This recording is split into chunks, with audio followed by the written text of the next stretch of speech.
The dollar is a medium of exchange. I would argue it's not a store of value. A medium of exchange that has a legal monopoly on settlements transactions in the United States of America. It is backed by the full faith and credit of the government of the United States, and by extension, your full faith and credit and the government's call on the value of your assets and the value of your earnings. In other words, the dollar is backed by you. You need to decide what kind of collateral that is and what circumstance would be occasioned by a call on the value of the dollar. Maybe Doug's definition is pretty good. After my long-winded definition, a floating abstraction actually sounds pretty good. Doug Casey also says the dollar is the worst currency in the world, with the sole exception of all the others. We have the deepest and most liquid securities market in the world, the U.S. Treasury market.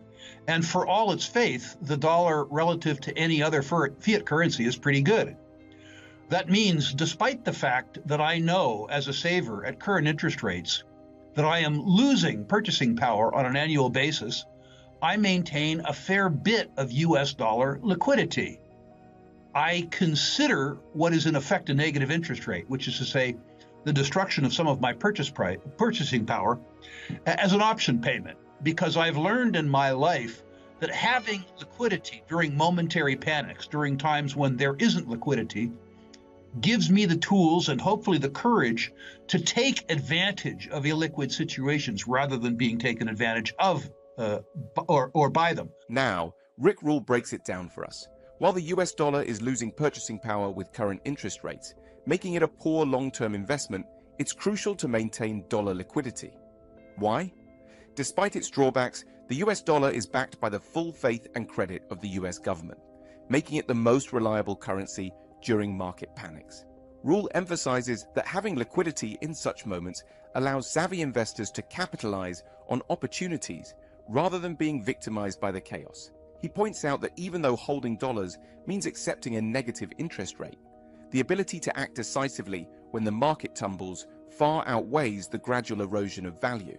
So while the dollar isn't great for saving, it's invaluable for seizing opportunities in turbulent times. I do not make long-term investments in the US dollar. I'm not a holder of treasuries with a date longer than 2 years. I invest in things where time is on my side, and the dollar is not one of those. But I certainly am a holder of US dollar liquidity because I suspect that the things I'd like to buy in a panic will be denominated in dollars. I am also a holder of liquidity in gold. But if you are going to be a holder of liquidity in gold, you have to be psychologically willing to sell it. I remember very well in a couple prior panics, clients of mine who had large gold holdings were unwilling to sell it, to use the stored wealth in gold to diversify into asset classes that stood a better chance of performing in the panic. So for those people, their gold wasn't liquidity, particularly in 2008, when, as a consequence of illiquidity, the gold quote fell too. So it's important that if you hold gold for liquidity, which I do, that you maintain the psychological predisposition to be able to sell it, to use some of it to acquire other asset classes that you think will perform better for you. I suspect because people don't trust each other. You need a medium of exchange that's globally accepted. The dollar is that.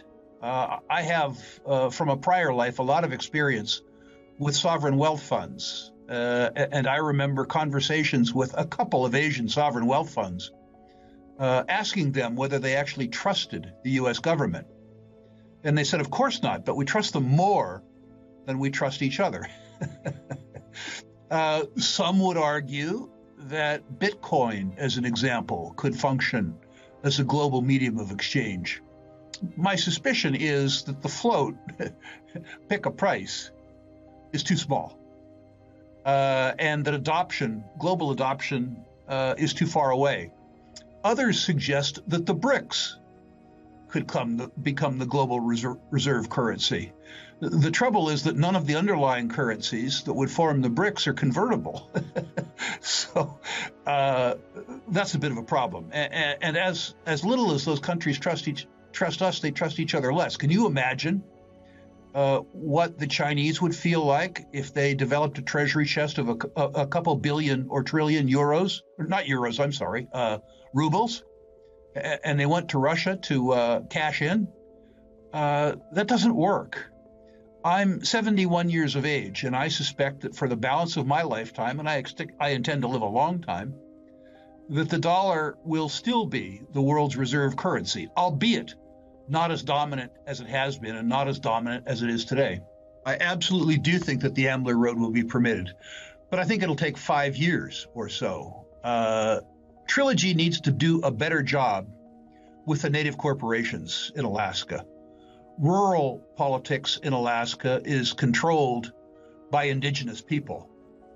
And Trilogy has spent way too much time in Washington, who hate them, and not enough time with the indigenous people of Alaska, who have the political will, and some would say the political franchise, to move the debate along. Can you imagine the woke Democrats acting against the consolidated interests of the tribal corporations in Alaska? Can you imagine the impact that a tribal delegation in regalia and tom-toms might have in Washington, and the ability of the woke elites to stand up against them? Can you imagine the impact in the Alaska State Legislature, although that Alaska State Legislature is in favor of the road, to stand up to the political forces that run rural Alaska? Trilogy needs to go back to the drawing board, and they need to get the indigenous people, particularly the tribal corporations in Alaska, more solidly on their side. And a wonderful exploration job. I'm having a difficult time tying what's clearly a lenticular deposit into one overall deposit. It looks to me like a string of pods. And I'm having a difficult time understanding the economics of that string of pods. As a consequence of that, I don't own it.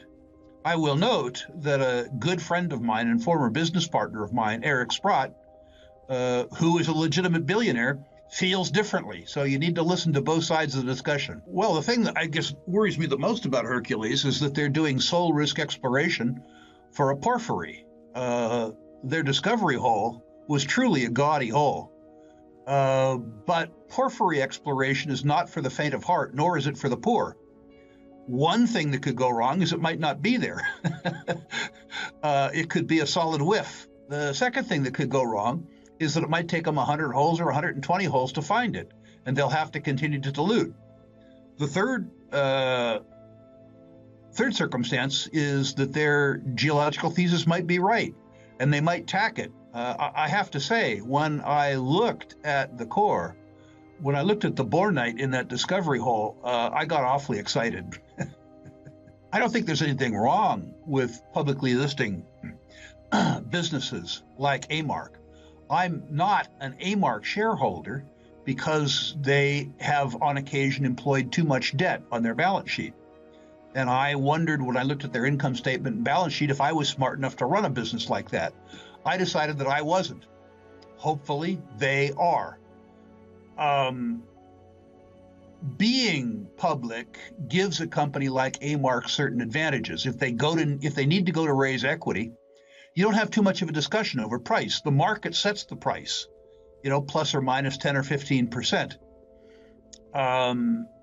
So I don't have any difficulty with that. And if you believe that there is going to be greatly increased demand for small denomination precious metals in collectors' hands, A-Mark may be the only legitimate way, other than buying physical gold and silver itself, that an investor can participate in the game.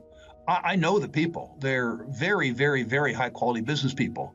As I say, I didn't invest because of their propensity, given the capital intensive nature of their business, to use debt. But it sure worked for them. I mean, they anticipated that 2022 turnaround wonderfully well.